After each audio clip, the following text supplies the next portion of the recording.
আচ্ছা, চলুন তো আজ টাকার পেছনের সাইকোলজিটা একটু অন্যভাবে বোঝার চেষ্টা করা যাক। আমরা সবাই তো ভাবি যে টাকা পয়সার ব্যাপার মানেই খালি কঠিন কঠিন অঙ্ক, মানে ম্যাথস আর কি।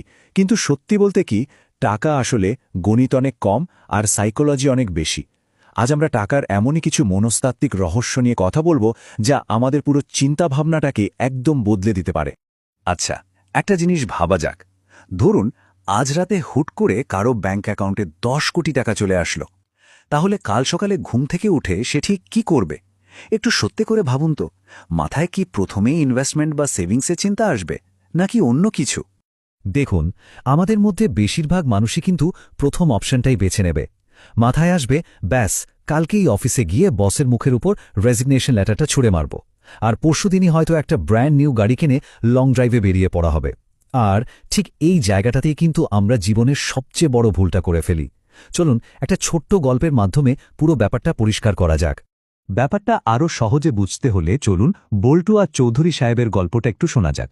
এই একটা গল্পই চোখে আঙুল দিয়ে দেখিয়ে দেবে যে ধনী দেখানো আর সত্যিকারের ধনী হওয়া, এই দুটোর মধ্যে আকাশ পাতাল তফাৎ।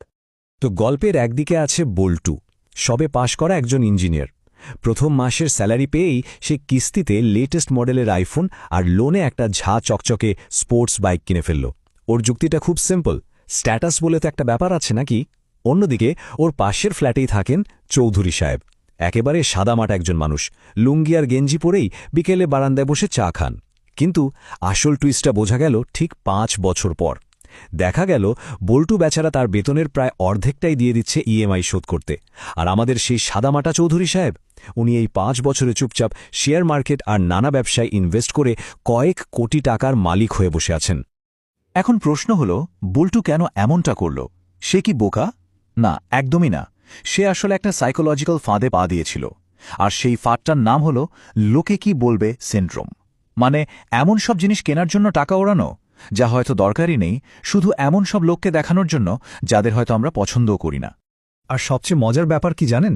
একটু ঠান্ডা মাথায় ভেবে দেখুন তো, রাস্তায় যখন কোনো দামি গাড়ি চলে যায় তখন কি গাড়ির ড্রাইভারের দিকে তাকানো হয় নাকি গাড়িটার দিকে? সত্যিটা হলো আমরা সবাই গাড়িটা দেখি আর ভাবি, বাহ কি দারুণ গাড়ি, আমারও যদি একটা থাকতো। ড্রাইভার মানুষটা কিন্তু সেখানে প্রায় অদৃশ্য, তাকে কেউ খেয়ালই করে না। ঠিক একইভাবে মানুষ আমাদের দামি জিনিসগুলোকেই দেখে, আমাদের নয়। এবার তাহলে আসা যাক টাকার সাইকোলজির সবচেয়ে শক্তিশালী অস্ত্রটার কথায়, সেই গোপন রহস্য যেটা চৌধুরী সাহেব জানতেন কিন্তু আমাদের বল্টু জানত না। আর সেটা আর কিছুই না, সেটা হলো কম্পাউন্ডিংয়ের জাদু। স্বয়ং অ্যালবার্ট আইনস্টাইনও কিন্তু এটাকে পৃথিবীর অষ্টম আশ্চর্য বলে গেছেন। ব্যাপারটা অনেকটা মানে বাসি বিরিয়ানির মতো, শুরুতে হয়তো সাধারণই মনে হবে, কিন্তু সময় যত গড়াবে এর আসল স্বাদ ততই বাড়বে। আসল খেলাটাই হলো ধৈর্যের। আচ্ছা, ধরুন আপনাকে দুটো অপশন দেওয়া হলো। অপশন 1, আপনাকে এখনই 10 কোটি টাকা দেওয়া হবে ক্যাশ, আর অপশন 2, আপনাকে মাত্র 1 টাকা দেওয়া হবে, যেটা আগামী 31 দিন ধরে প্রতিদিন ডাবল হতে থাকবে। বল্টুর মতো মানসিকতা যাদের, তারা তো নির্ঘাত 10 কোটি টাকাই নিয়ে নেবে। কিন্তু চলুন তো দেখি ওই 1 টাকার অপশনটা আসলে কি করতে পারে। 10 দিন পর গিয়ে দেখা গেল অ্যাকাউন্টে আছে মাত্র 512 টাকা। তখন মনে হবে, ধুর, কি বিরাট একটা ভুল করে ফেললাম।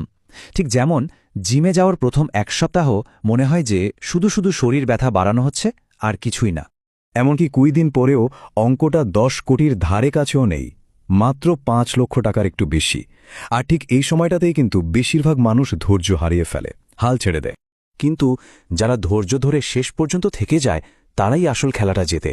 কারণ 31 নম্বর দিনে গিয়ে ওই 1 টাকাটা হয়ে দাঁড়ায় 107 কোটি টাকারও বেশি। হ্যাঁ, ঠিকই শুনছেন, এটাই হলো কম্পাউন্ডিংয়ের জাদু। শুরুর দিকে এর শক্তিটা প্রায় বোঝাই যায় না, কিন্তু শেষে গিয়ে একটা বিস্ফোরণের মতো কাজ করে। আচ্ছা, ঠিক আছে, অনেক টাকা হলো, কিন্তু এত টাকা দিয়ে হবেটা কি? আমরা আসলে টাকা কেন চাই? শুধু দামি জামা পরার জন্য বা ভালো মন্দ খাওয়ার জন্য? না, টাকার আসল উদ্দেশ্যটা এর চেয়েও অনেক গভীর। টাকা যে জিনিসটা আমাদের দিতে পারে তার সবচেয়ে বড় মূল্য হল স্বাধীনতা, ফ্রিডম। টাকা আমাদের হাতে এমন একটা ক্ষমতা তুলে দেয় যা আর অন্য কিছু দিতে পারে না। সত্যিকারের সম্পদ মানে হলো সকালে ঘুম থেকে উঠে এটা বলতে পারার ক্ষমতা যে আজ আমি যা খুশি তাই করতে পারি। এর মানে হলো একজন বাজে বসের চাকরি মুখের ওপর ছেড়ে দেওয়ার সাহস। এর মানে হলো হুট করে আসা কোনো আর্থিক সংকট সামলে নেওয়ার ক্ষমতা। সোজা কথায় ইএমআই আর বিলের দাসত্ব না করা।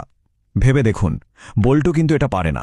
তাকে প্রতি মাসে লোনের কিস্তি শোধ করতেই হবে, তাই বসের বকাঝকা শুনেও সে চাকরিটা করতে বাধ্য। সে আসলে এক ধরনের আধুনিক যুগের কৃতদাস। এতক্ষণ তো অনেক বড় বড় কথা হলো। এখন আসল প্রশ্নটা হলো, বাস্তবে কি করতে হবে? বিশেষ করে যাদের আয় হয়তো খুব বেশি না, তারা কিভাবে শুরু করবে? চিন্তার কোনো কারণ নেই, এর জন্য একটা দারুণ কার্যকরী ফর্মুলা আছে। নিয়মটা খুবই সহজ। এটাকে বলে 50-30-20 রুল। মানে আয়ের 50% খরচ করতে হবে প্রয়োজনের পেছনে, যেমন বাড়ি ভাড়া, খাওয়া দাওয়া, যাতায়াত।